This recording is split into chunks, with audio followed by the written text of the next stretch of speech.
ప్రసాద్ గారు ఇక్కడ ఉండి వ్యవసాయం చేసుకుంటే ఏమొస్తుంది? నా మాట విని భూమి అమ్మి ఆ ధనంతో వ్యాపారం చేయండి, లేకపోతే నా పేరు ఉపయోగించి మీకు ఏదైనా జాబ్ ఇప్పిస్తాను, మళ్ళీ జాబ్ చేసుకోండి అని ప్రకాష్ అంటాడు. ఆ మాటలకి ప్రసాద్ నాకు అవసరం లేదు, నాకు భూమి అమ్మడం అంటే ఏమాత్రం ఇష్టం లేదని చెబుతున్నాను. ఎంత చెప్పినా ప్రసాద్ వినకపోవడంతో ప్రకాష్ ఆగ్రహంగా మాట్లాడుతూ ఇలా అన్నాడు. నేను ఎంత చెప్పినా వినిపించట్లా లేదా? నీకు కొత్తగా చెబుతాను విను అని తన అసలు రంగు చూపిస్తాడు. ఏరా ప్రసాదం, నీకు వచ్చిన బాధ ఏమిటి? హ్యాపీగా భూమి అమ్మి ఆ డబ్బులు తీసుకుని హ్యాపీగా బతకవచ్చు కదా? ఎందుకు అమ్మనని మంకు పట్టు పడతావు? నీకు ఒక విషయం చెబుతాను విను. నా గురించి నాకు, దేవుడికి తప్ప మా అమ్మ నాన్నలకు కూడా తెలియని ఒక గొప్ప విషయం చెబుతాను విను.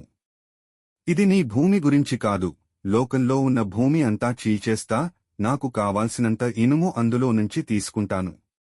ఆ శిబి చక్రవర్తి 3 అడుగులు అడిగినట్లు నేను ఈ భూమిలో ఉన్న ఇనుము కావాలి అనుకుంటున్నాను. అందులో తప్పేమైనా ఉందా?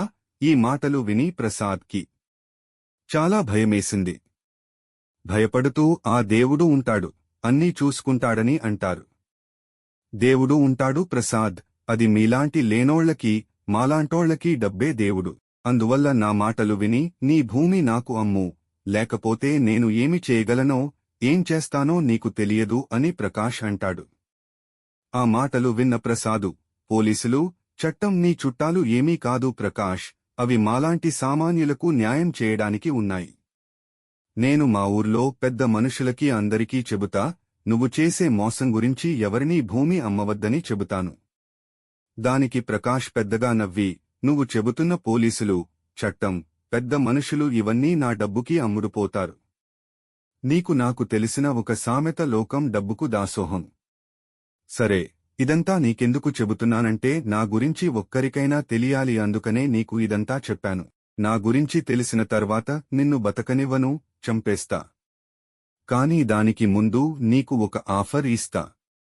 నువ్వు ఎక్కడికైనా వెళ్లి ఎక్కడైనా దాక్కో, నాకు కనబడకుండా. రానున్న 24 గంటలు నీకు మరణం తథ్యం. పారిపో, నీ బుద్ధిని ఉపయోగించి ఎక్కడైనా దాక్కో. ఎక్కడికి వెళ్తావో వెళ్ళు.